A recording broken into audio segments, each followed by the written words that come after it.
Damos inicio a nuestro siguiente conversatorio. Invitamos al escenario al presidente de la Cámara de Representantes, David Racero, filósofo, magíster en Ciencias Económicas de la Universidad Nacional de Colombia, estudiante de doctorado en Estudios Políticos y Relaciones Internacionales, ha sido docente en las áreas de filosofía, ética, teoría, economía política, entre otros.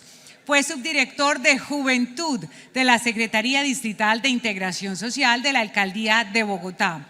Cuenta con experiencia en dirección, asesoría y coordinación de estrategias, proyectos y procesos implementados en contextos en los niveles municipal y nacional, alrededor de asuntos de juventud, participación ciudadana, garantías de derechos, políticas públicas y pedagogía para la paz.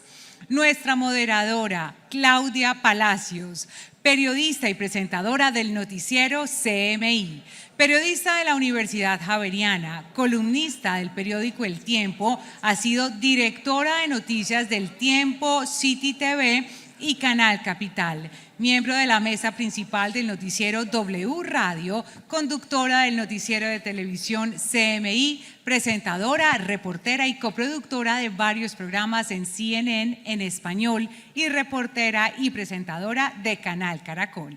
Le damos la palabra a nuestra moderadora. Muchísimas gracias, Bianca. Muy buenas tardes. Gracias también por la paciencia. Y presidente de la Cámara de Representantes, bienvenido. Ese es su micrófono.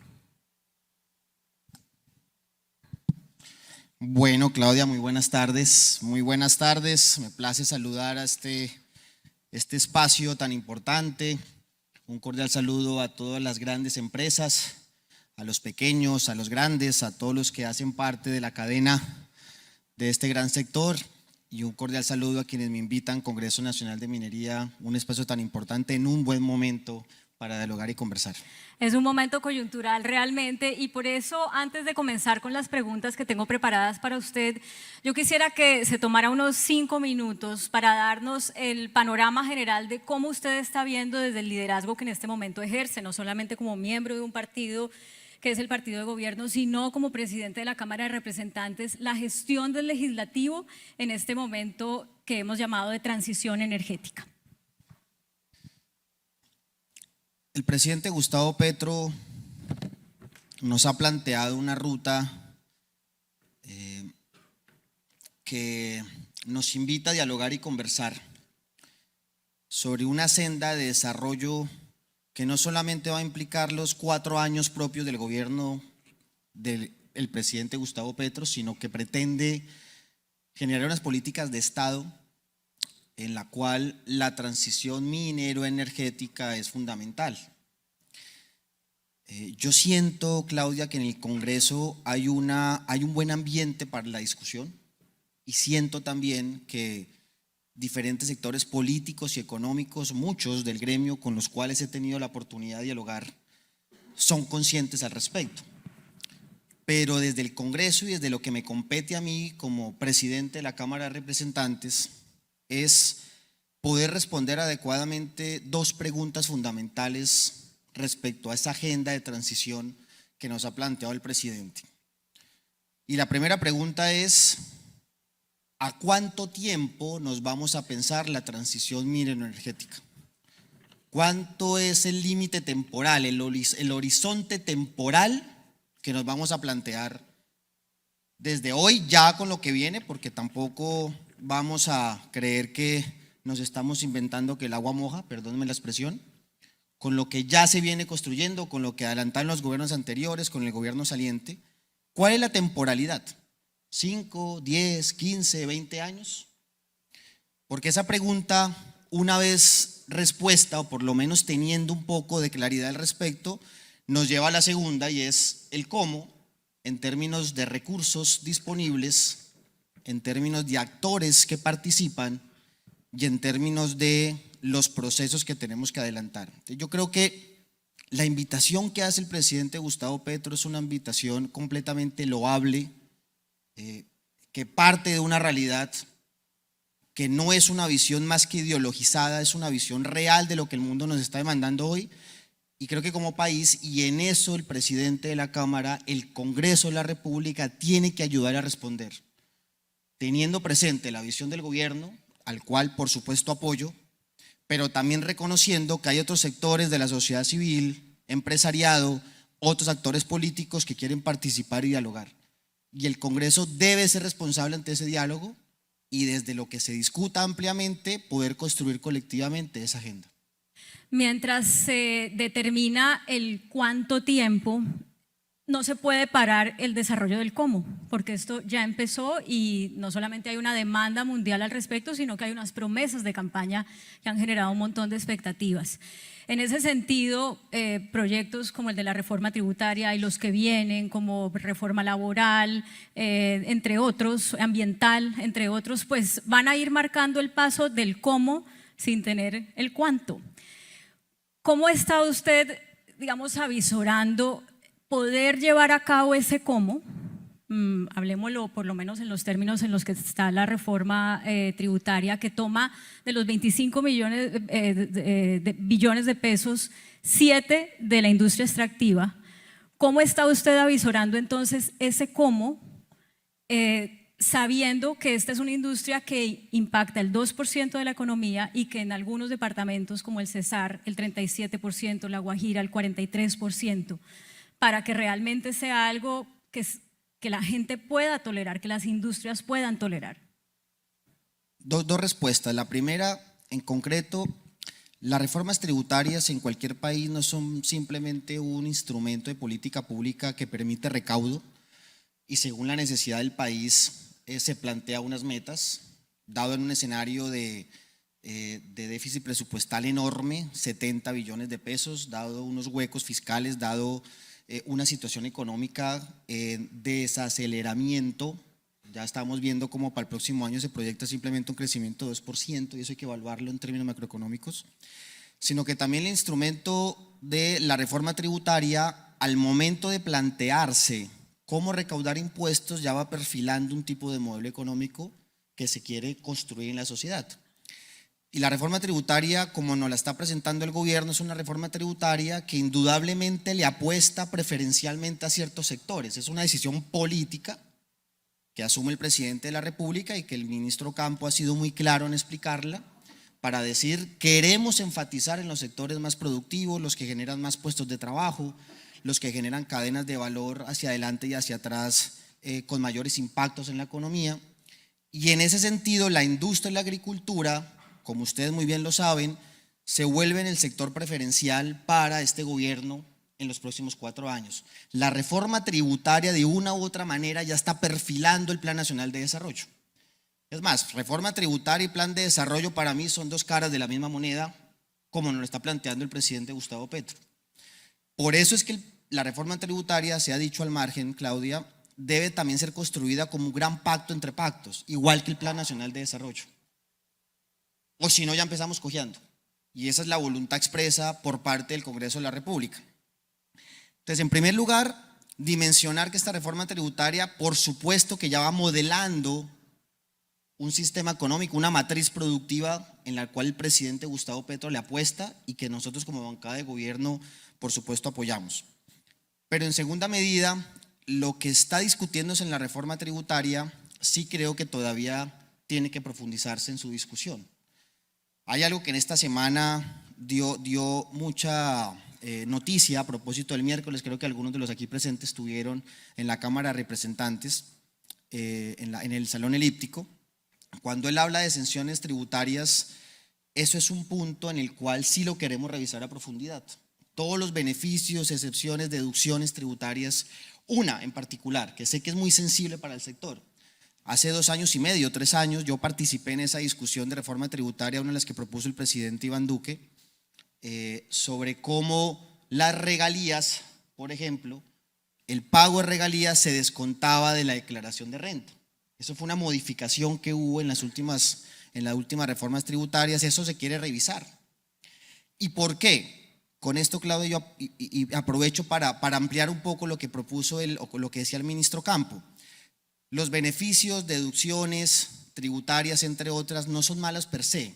este gobierno no estigmatiza el tema de los beneficios, descuentos o incentivos tributarios, que a la larga son un incentivo, por un asunto ideológico, es decir, no hay un prejuicio detrás, sino lo que estamos planteando a reflexión pública es: revisemos si la política de beneficios, descuentos, incentivos han sido realmente beneficiosas y qué impacto han tenido real. Si en verdad los beneficios tributarios han propiciado a que las empresas privadas en general puedan utilizar esos recursos que no dan al fisco, si en verdad lo están reinvirtiendo para la generación de nuevas empresas y nuevos trabajos. Eso es lo que queremos evaluar. Y en eso la técnica y la ciencia económica tienen que darnos las luces para que no caigamos justamente en discusiones ideologizadas. ¿Qué tan beneficioso en términos generales y ya en términos particulares por sector, ciertos beneficios a ciertos sectores económicos sí tienen un correlato que beneficia al conjunto de la economía? Esa es una pregunta, es más, nos la hacíamos durante estos años en la discusión. Aquí veo por allá al viceministro Londoño, cordial saludo. Él estando en el gobierno y yo en la oposición, discusiones muy fuertes que dimos durante los 4 años. Y eso es la pregunta que hacemos. Miremos si en verdad los beneficios, descuentos, cómo eso ha impactado en la economía, cómo realmente se ha servido, cómo miramos que ese tipo de políticas sean lo más direccionadas posible, los más condicionadas posibles, y en función de eso tomemos las decisiones.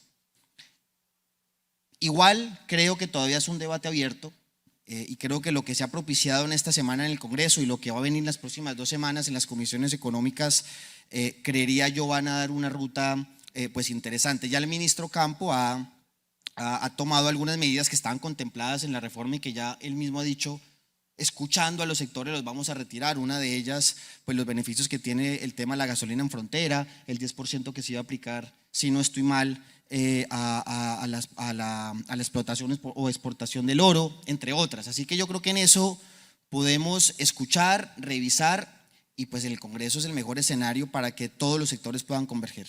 Hablando de cifras, que es lo que se necesita precisamente para no tomar decisiones ideologizadas, yo quiero compartirle algunas para que usted haga la reflexión de cómo el Congreso, digamos, podría responder a las personas que se benefician de estas cifras en una reforma tributaria que no es, digamos, que podríamos llamar hostil para este sector.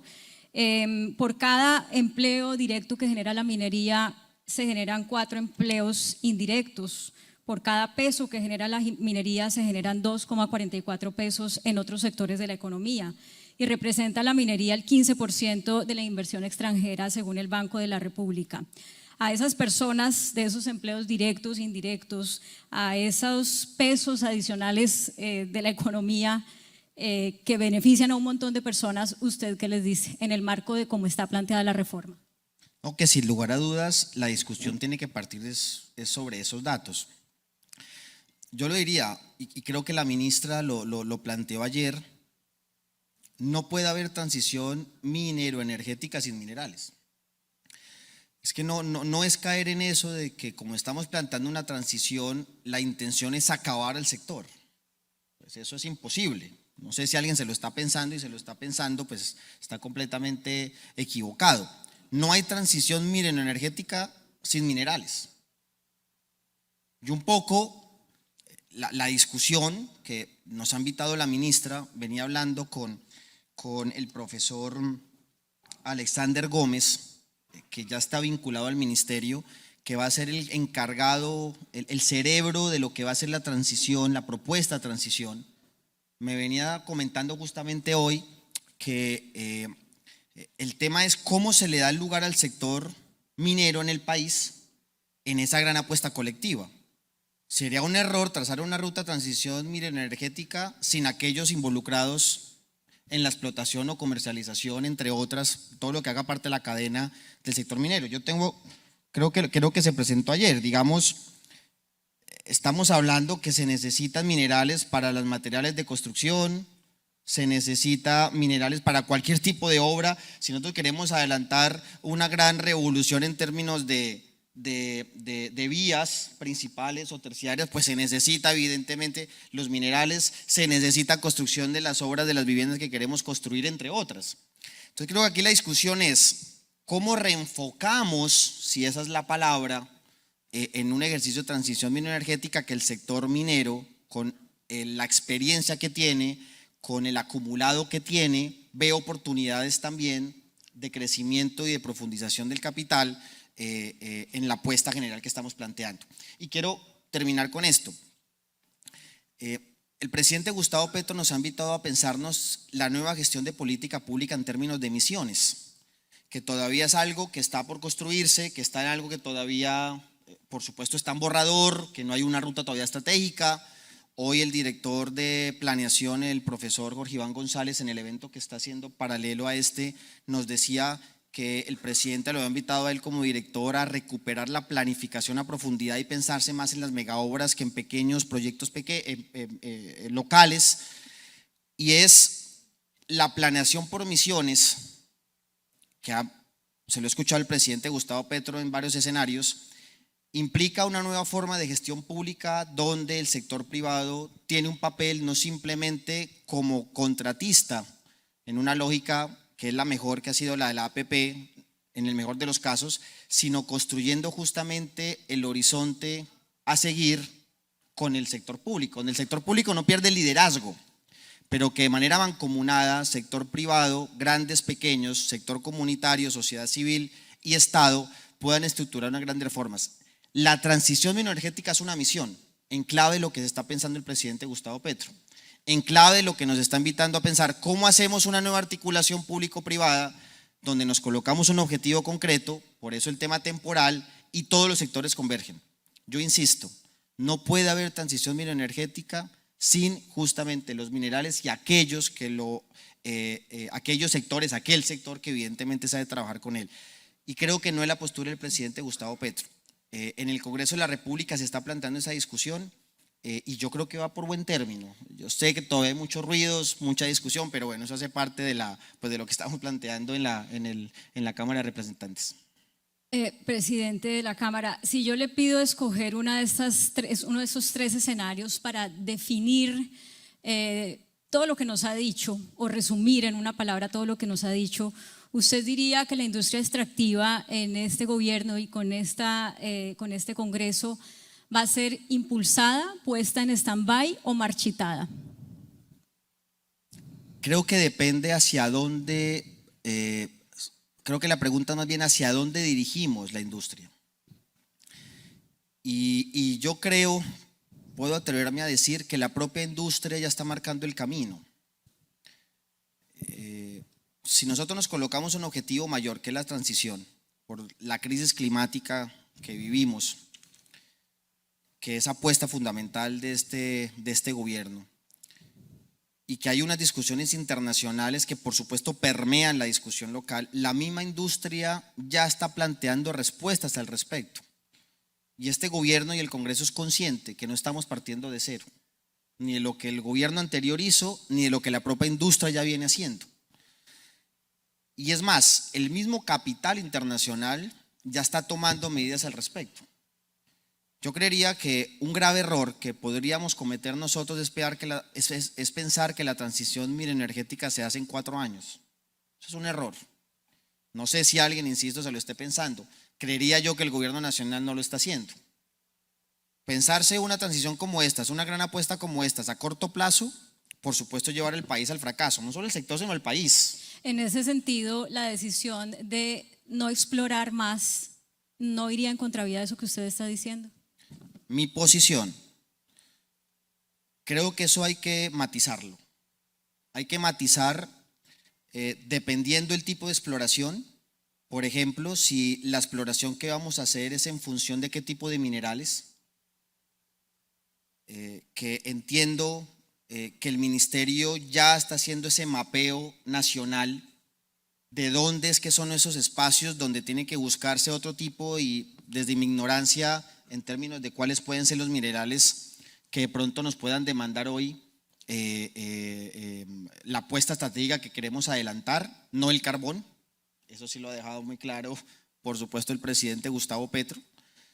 Entonces mira que yo no creo que aquí la decisión sea no más exploración, cierre absolutamente todo, o por el contrario, continuemos como lo estamos haciendo. Y sí es verdad que el presidente Gustavo Petro sí plantea que hay que tomar grandes decisiones para impulsar justamente a que la economía se active, para impulsar justamente a que todos los diferentes sectores puedan tomar medidas y respuestas inmediatas. Creo que esa respuesta es una respuesta que debe ser técnica, Claudia. No soy yo el más cualificado acá para decir en dónde, cómo, cuándo, pero indiscutiblemente como decisión política sí debería haber un criterio diferencial respecto a la estrategia que nos tracemos. ¿Qué puedo decir yo? Hoy no hay estrategia, Claudia. Es que hoy no hay estrategia. Hoy no tenemos el horizonte. Entonces nosotros no podemos tomar decisiones parciales cuando no tenemos la estrategia a seguir, que eso sí me preocupa, ¿no? Porque entonces vamos tomando decisiones parciales o vamos haciendo anuncios parciales y una cosa acá y otra cosa allá, pero si no tenemos el horizonte a seguir, insisto, los tiempos, los actores involucrados, el plan estratégico, ¿por qué tomar decisiones de manera apresurada?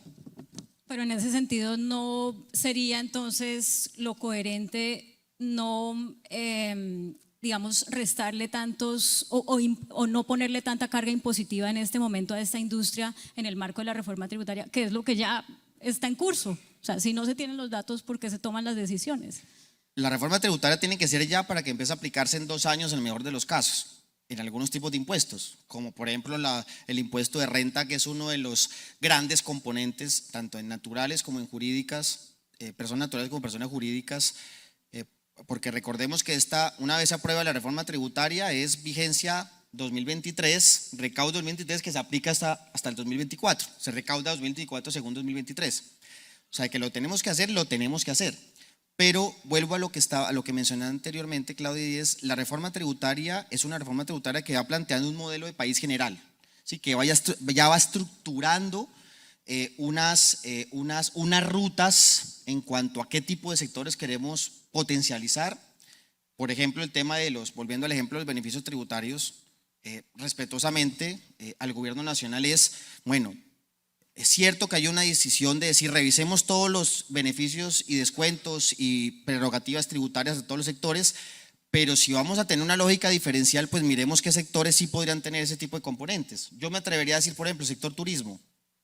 El sector turismo viene siendo un sector sustituto, ¿sí?, a todas las apuestas que queremos hacer, que sí necesitaría más bien unos impulsos que de pronto mediante sistema tributario se podría potencializar. Pero, insisto, creo que como reforma tributaria que es general de país, pues tenemos que ir avanzando. Pero en todo lo demás, creo que es mejor sentarse, creo que es mejor que dialoguemos, creo que es mejor que conversemos, creo que mejor planteemos como país el horizonte a seguir, y en eso yo creo que todos los sectores, estoy completamente seguro que el sector minero está más que dispuesto a coayudar en esa apuesta estratégica. Dígame una cosa, si este titular que yo pondría de lo que llevamos de esta conversación está bien o no. Lo tenemos que hacer, pero lo podemos revisar antes de que entre en vigor. Sí. No, para la reforma tributaria sí hay que tomar decisiones que, insisto, en el marco de la apuesta general hay que hacerlo. Pero algo que podría hacer el gobierno nacional desde ya, Claudia, es, y se lo escuché al profesor Alexander Gómez, que lo conocí hoy y sé que va a manejar esa base de su responsabilidad. ¿Cómo nos vamos a sentar con estos grandes foros que hay un gran diálogo nacional y por supuesto se expresan diferentes voces, pero cómo ya nos sentamos en mesas de trabajo concretas, con documentos en mano, con los diferentes equipos técnicos para plantearse la ruta? Nosotros no podemos dar espera con la reforma tributaria, Claudia. Si nosotros no adelantamos la reforma tributaria ahora, no alcanzaríamos, o sea, no alcanzamos a poder responder al país en toda la apuesta social que tiene este gobierno nacional. Tampoco podríamos nosotros generar esa senda agroindustrial que queremos hacer. Y en eso tenemos que aportar todos. Tenemos que aportar, tenemos que ser muy conscientes y por supuesto es lo que tenemos que sacar adelante. Pero eso no significa que por supuesto paralelamente ya en el marco del Plan Nacional de Desarrollo, que no es este semestre, que ya es el próximo semestre, pues vamos a llegar más bien ya con toda la pues disposición técnica, política y económica, insisto, de todos los actores, con una ruta de trabajo absolutamente clara que nos permita tomar las decisiones. La siguiente. Es más, perdóname Claudia, hasta institucionales.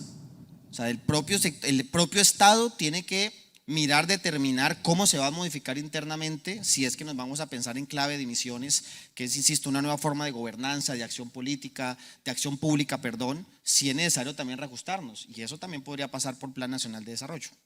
Me gustaría que la siguiente pregunta la respondiera no tanto como presidente de la Cámara de Representantes, sino como David Racero, ser humano que vive en un país como Colombia, con las condiciones que ya conocemos, y una mirada hacia el mundo. ¿Cómo se la planteo?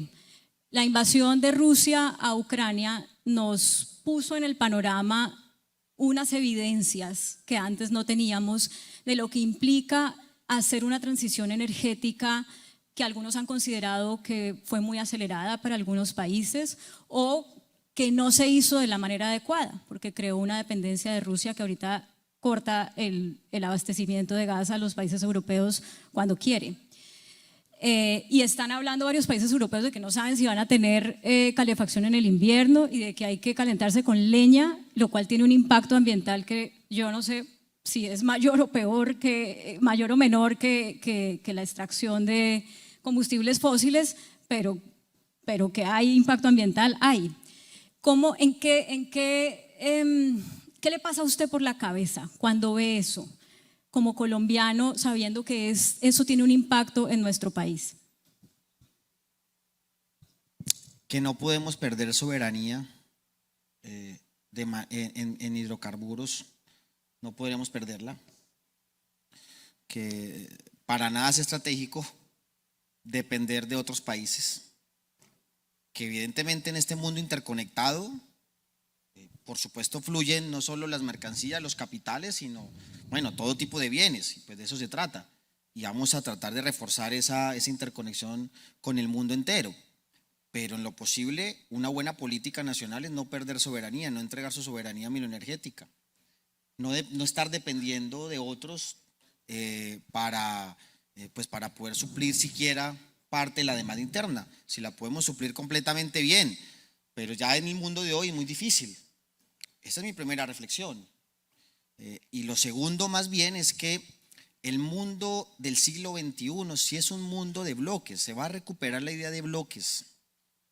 Y lastimosamente nosotros como Colombia no hemos podido fortalecer el bloque originario fundamental, que es el bloque suramericano. Ha habido siempre unos frenos, unas barreras, unas limitantes, mucho mediado por lo ideológico, que lastimosamente no ha permitido que como región, como Suramérica, como países que compartimos lengua, mayoría de la religión, entre otros historia, podamos nosotros fortalecer ese bloque interno. Y sí creo que el bloque latinoamericano y especialmente el bloque suramericano nos va a permitir ser fuertes ante cualquier cosa que pueda suceder en Europa, en Estados Unidos o en Asia. Y en eso creo que esas son las dos vías: la conciencia plena de que no podemos perder soberanía, no podemos hacerlo, ningún país puede correr ese riesgo. Y segundo, más bien fortalecernos con nuestros aliados principales, pues que son los hermanos suramericanos. Y creo que hay un potencial, lo escuchábamos al presidente Gustavo Petro hace un par de días, creo que la semana pasada en Perú, pues él haciendo esa propuesta, una propuesta a la CAN de, bueno, pensémonos que también esta integración latinoamericana, suramericana implica también pensarnos el tema de los hidrocarburos, de lo energético, de las nuevas energías. Tenemos todo el potencial regional, ¿no? Ya Colombia en sí mismo es una gran potencia, si lo miramos en perspectiva suramericana, todo lo que tenemos. Y creo que esa es una ruta que tenemos que construir, que no es una opción, debe ser más bien la ruta estratégica a seguir por parte de este gobierno. A ver si yo lo estoy entendiendo bien para que haya claridad. Cuando usted dice no podemos perder soberanía, yo lo que estoy entendiendo es, pues si tenemos hidrocarburos, tenemos que extraerlos, pero tenemos que hacer alianzas como bloque, y no puedo dejar de pensar en lo que dijo la ministra recién iniciando de importar gas de Venezuela. ¿Usted cómo lo ve? Sí, seguimos extrayendo, pero eventualmente también importamos gas y ¿cómo es esa alianza que usted está como avisorando? Por supuesto, sabía que tu pregunta iba para allá. Sí, no, yo creo que en ese diálogo con la ministra hay que plantearlo y por supuesto no, aquí no se trata de cerrar llaves, por lo menos mi postura, también desde la mirada económica en la cual me formé, uno no puede pretender eso, termina siendo peor para el país, ¿no? Por eso yo vuelvo a insistir, creo que si estos debates se van hacia una discusión o lo uno o lo otro de manera absoluta, perdemos. O sea, ni por un lado decir que todo tiene que cambiarse un momento para otro, cerrarse, etcétera, ni por otro lado plantear que no, que todo tiene que seguir igual. Sí, que hay que hacer algunos cambios, sí, que pronto no funciona muy bien, pero sin comprometernos de fondo a la transición, pues creer que tampoco es el camino. Y no es simplemente porque lo diga el presidente Gustavo Petro, es porque el mundo lo está diciendo. Si el mundo lo está diciendo, e insisto, el capital ya se está dando cuenta, el capital es más inteligente que los gobiernos, en la mayoría de los casos. ¿Sí? El capital internacional, el gran capital, también va planteando rutas. Y el gran capital puede ser a veces el principal innovador, el principal creador, ¿no? Justamente de esas nuevas tecnologías que se van a aplicar a las nuevas economías. Por eso, por lo menos mi posición, Claudia, y ante ustedes les digo, no es una posición del uno o lo otro, conscientes de un problema, el problema más agudo que tiene la humanidad hoy, que es la crisis climática, y por eso hay que tomar decisiones osadas, grandes, ambiciosas en el buen sentido del término, pero con los pies en la tierra, pero planteando que es el momento de hacerlo, pero, insisto, con una ruta. Si tú me preguntas a mí, entonces, ¿cuál es esa ruta? ¿Cuánto sería el tiempo para usted, representante? Yo no creo que sea 4 años, yo sí creo que ese tiempo debe ser entre 15, 20, 25 años. Yo creo que eso hay que pensarlo bien y bueno, creo que eso es lo que desde el Congreso, con la independencia que nos caracteriza, tenemos que discutirlo con el gobierno. Sabe que oyéndolo me parece que es una postura, digamos, más moderada de la que uno tiene en el imaginario, y supongo que quizá es porque en la campaña este tema fue, pues se planteó con mucha contundencia y beligerancia, pero también me crea una preocupación, y es que la expectativa de la gente digamos ambientalista, o que tiene como eso como una prioridad en su vida, de las generaciones más jóvenes, no sé si va a estar contenta de oír lo que usted acaba de decir, que no es en 4, sino en 15 o en 20. ¿Cómo ustedes le van a explicar esto a esa gente que votó por este proyecto político para que lo entiendan y para que lo apoyen?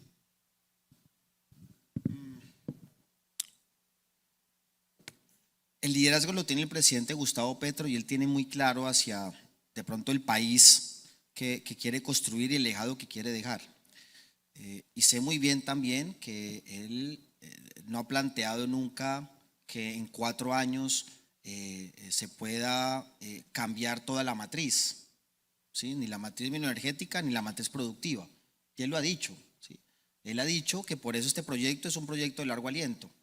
Y de una vez lo digo, no es porque él se vaya a reelegir, sino que es un proyecto de continuidad, que de una vez ya empieza. No, es un proyecto que tiene, por supuesto, más de 4 años para materializarse.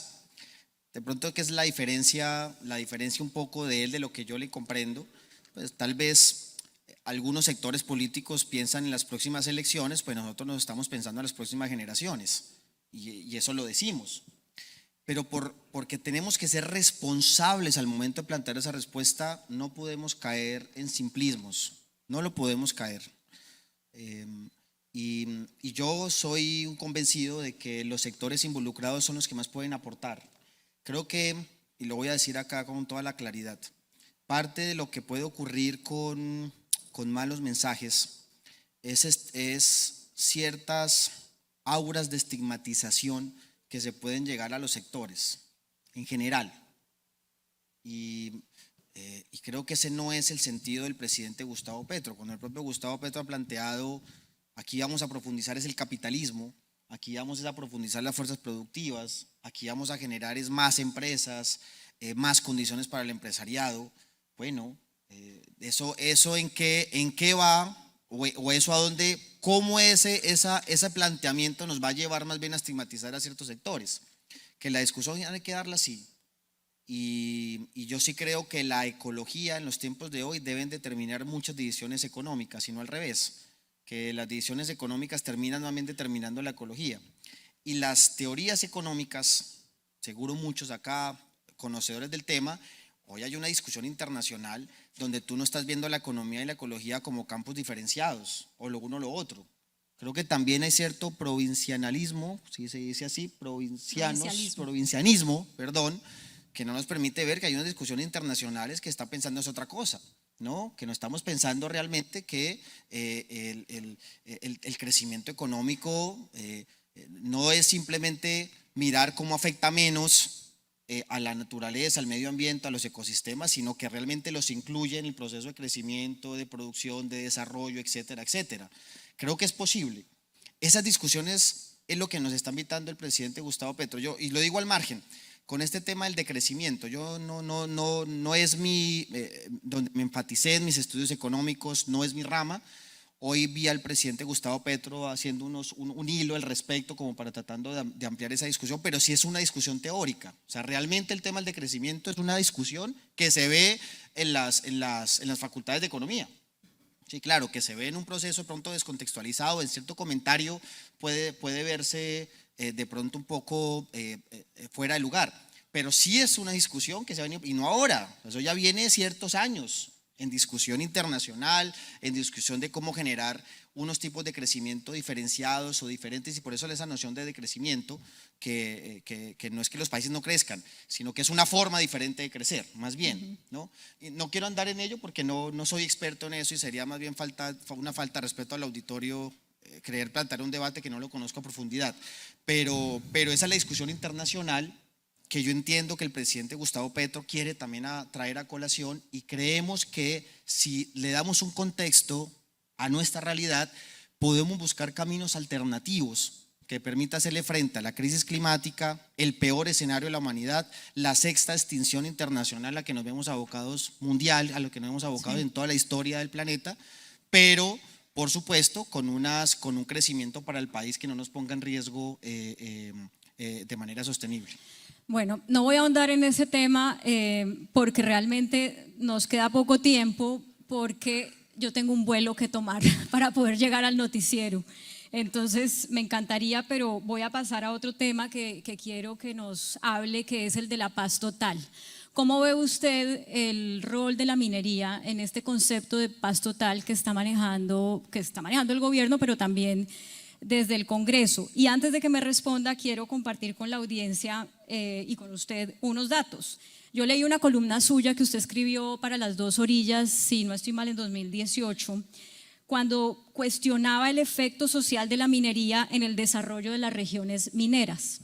Decía usted, palabras más, palabras menos, pues que no hay tanto efecto social, que hay otros sectores que producen más efecto social.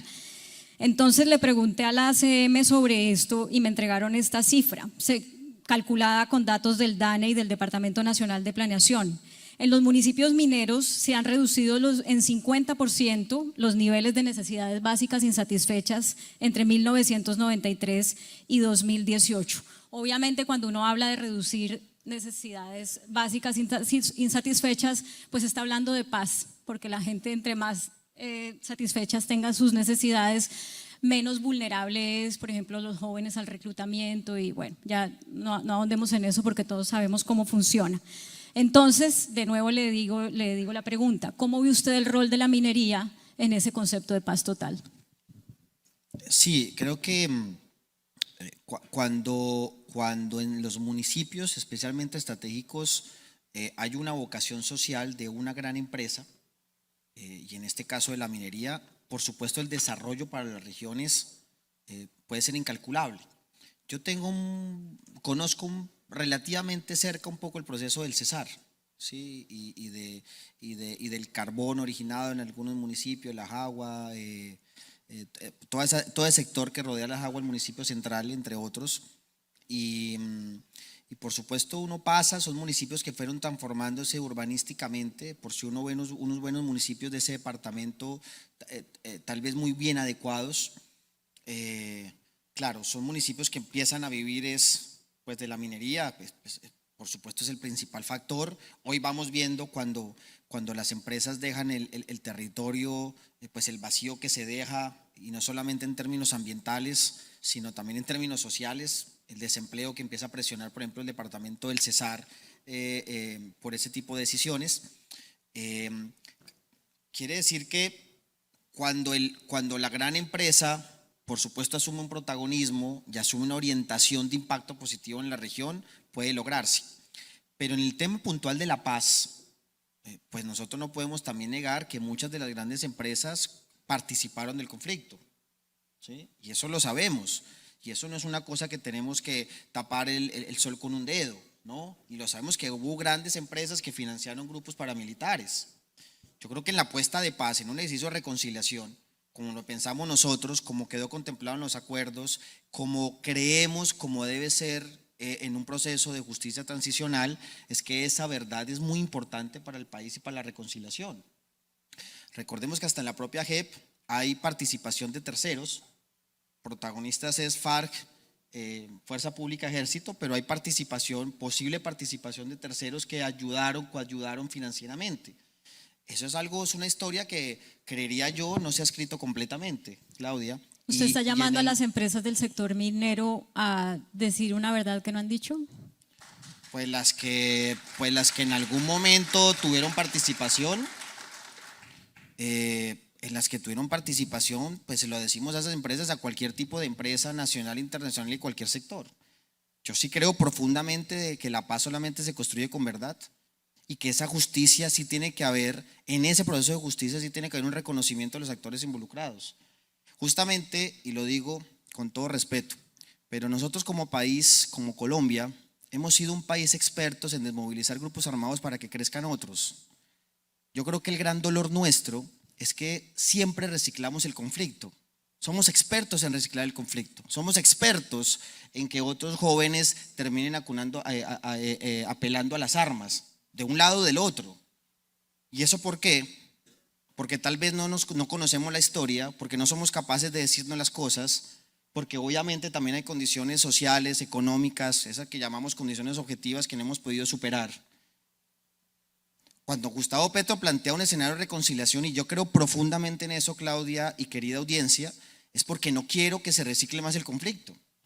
Y por eso Gustavo Petro hace una propuesta ambiciosa, decir, sí, yo quiero hablar con el ELN, pero no solo con el ELN, ojalá tramitemos con cualquier grupo armado, porque no queremos que se recicle el conflicto, porque no queremos seguir en esta lógica perversa de desmovilizar a algunos grupos para que 5, 6, 10 años después se crezcan otros con otro nombre. Y en eso debe haber la voluntad expresa de todos los que intervinieron. Entonces le pedimos a la guerrilla que cuente la verdad y le pedimos al ejército que cuente la verdad y los ponemos en el paredón. Muy bien, ellos fueron los que tiraron del gatillo y los sectores políticos detrás y sectores económicos detrás. ¿Por qué nos da tanta urticaria? ¿Por qué nos pica tanto? Eso yo veía sorprendentemente, Claudia, discúlpame, cómo ese rechazo a la Comisión de la Verdad. ¿Por qué le tememos a la verdad? Y cuando queremos conocer la verdad no es para vengarnos, no es para sancionar, no es para vetar, no es para decir, entonces tú participaste, tú no, ¿cierto? Te excluimos, fuera de aquí. Claro que no. Porque es que solamente el reconocimiento de la verdad nos permite a nosotros decir, si eso fue lo que pasó, ¿qué hacemos para que eso no vuelva a pasar? Y yo sí creo, perdónenme, pero en eso tenemos que participar todos y todas. Y mira que yo no estoy aquí colocándole el nombre a nadie, a ninguna empresa, ni más faltaba. No vengo a faltarles el respeto a nadie. Pero eso es una decisión nacional política de paz. Para eso es que estamos metidos en esto también. Y en ese sentido, creo que, por supuesto, en la lógica de paz, en donde hubo por escenarios de conflicto, porque terminaron inmersas en una situación que los llevó a participar del conflicto, lo mejor que le puede pasar al país es que para cerrar ese capítulo perverso podamos decirnos las cosas y sobre todo el compromiso en un escenario de justicia transicional, que es lo que estoy planteando, ¿no, Claudia? Porque la justicia transicional no es esa justicia meramente punitiva, castigo al que cometió el delito, sino de reparación, de verdad, de reconocimiento, de garantías de no repetición. Tú sabes muy bien, Claudia, a lo que me refiero. Todo eso que está detrás en un escenario de justicia transicional que nos va a permitir decir, sí, Colombia, por fin vamos a dejar ese capítulo de muerte y de guerra. Es el momento. A eso es la que le apostamos nosotros. Un último tema, representante, que quiero tocar con ustedes, la minería ilegal. Desafortunadamente el iPad ahí se desconfiguró y no pude ver todas las preguntas que llegaron del público, pero alcancé a leer una que tiene que ver con esto que le voy a plantear. La percepción entre las empresas mineras formalmente constituidas, que pagan impuestos, que pagan regalías, que generan empleo formal, es que siempre que se busca hacer algo con el sector, se ataca a las que están organizadas y a las que ya cumplen. Se desconoce, o no sé si se desconoce, pero se hace un poco la vista gorda del impacto ambiental que genera la minería ilegal y a veces se romantiza, si se puede decir así, y se presenta como minería artesanal que debería tener ciertos incentivos o un tratamiento benévolo. En ese sentido, ¿qué puede esperar esta industria de su labor como legislador? No, sí que lo primero, y eso lo hemos discutido varias veces en el Congreso, primero tener muy claro esa diferenciación entre minería artesanal y minería ilegal. Y por supuesto uno no puede darle un tratamiento igual al minero artesanal, histórico, de economía popular, hasta con una carga cultural, ¿no? En algunas regiones del país, por tradición étnica, si se quiere, a economías ilegales, también a veces con grandes impactos que uno a veces se sorprende porque el tema de la economía ilegal pues como que no es tan fácil de cubrir, ¿no? Siempre es una pregunta, no es el robo del celular, que uno no sabe dónde termina ese celular, uno no puede verlo, ¿no? Pero hay economías ilegales con grandes impactos que se pueden hasta observar vía aérea y que lastimosamente no tenemos unos correctivos directos. Pero sí es claro que la diferencia entre economía ilegal y economía artesanal tiene que plantearse. Y sí le he escuchado a este gobierno que la economía artesanal no se va a perseguir y la economía artesanal no se puede catalogar en una lógica de economía ilegal. Minería. En minería ilegal, disculpa, en una minería ilegal, y que por supuesto hay que darle un tratamiento diferencial. Muchas de esas minerías artesanales están asociadas, insisto, a procesos comunitarios, a procesos populares, a procesos indígenas, afrocampesinos, que más bien con una estrategia política paralela podría más bien generar su mecanismo de fortalecimiento y que no entre en disputa con la gran minería. Y que yo creo que eso sí, en una lógica diferencial, podrían tener unos tratamientos diferenciados. Eso ha generado muchos conflictos socioambientales. El conflicto socioambiental que es también asociado constantemente, sé muy bien el compromiso fehaciente de la ministra, que es una mujer muy comprometida, una mujer muy inteligente, una mujer por supuesto con unas claridades que sin lugar a dudas va a sacar adelante en lo que respecta a ese tema de conflictos socioambientales. Yo quisiera pedirle que ya para terminar le dé un mensaje a las personas que están en este auditorio y que en estas coyunturas que estamos viviendo en estos tiempos de cambio político y social sienten amenazadas sus inversiones o su estabilidad laboral o incluso lo que consideran el bienestar de Colombia.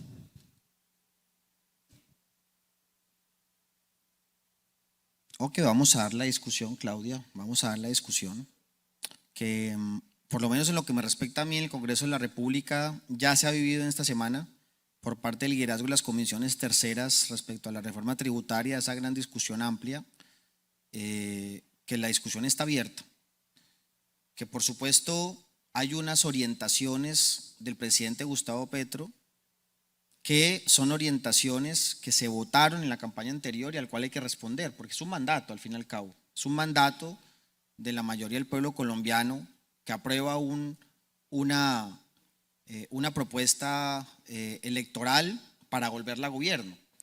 Y en esa propuesta estaba un ejercicio, una apuesta, una tarea, un compromiso de una transición que, insisto, tiene que realizarse. Yo no sé si hablar de tranquilidades o no, porque hablar de tranquilidades, ante tu pregunta, Claudia, es partir del hecho de que en verdad hay que estar intranquilo. Creo que en este momento llevamos 3 semanas de gobierno, 3 semanas y media de discusión todavía, donde no se han definido todavía los puntos más importantes de lo que es la reforma tributaria y el Plan Nacional de Desarrollo. Creo que hay mucho por hacer. Sé muy bien del compromiso del presidente Gustavo Petro de estructurar de la mejor manera una política económica nacional donde podamos participar todos. Por eso creo que todavía los ministros, y eso sí lo digo con toda contundencia, los ministros todavía no han comprendido del presidente lo que significa planear bajo la lógica de emisiones o bajo un nuevo enfoque de política pública, de planificación. En ese enfoque, la empresa privada, grande, pequeña, mediana, tiene participación, tiene asiento, tiene diálogo, puede aportar. Y no solamente aportar, sino construir la materialización, no solamente planear, sino participar, ejecutar, beneficiarse del proceso. Si no lo estamos viendo de esa manera, realmente creo que es un país que nos va a costar mucho sacarlo adelante. Pero por lo que yo mismo he escuchado al presidente Gustavo Petro en las reuniones que hemos tenido, es más bien fortalecimiento del empresariado y del capitalismo, como él lo menciona, es que vamos a sacar este país adelante. Entonces yo no sé si el tema es de intranquilidad, de mandar un mensaje de tranquilidad, sino de más bien decir, este es el momento de hacerlo.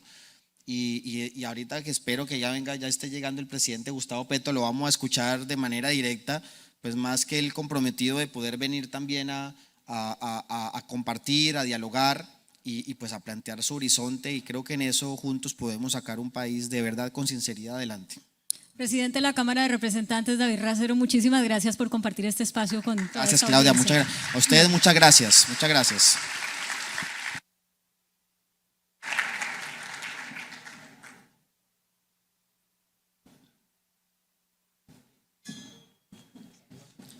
Muchísimas gracias al presidente de la Cámara de Representantes y a nuestra moderadora por este conversatorio tan interesante.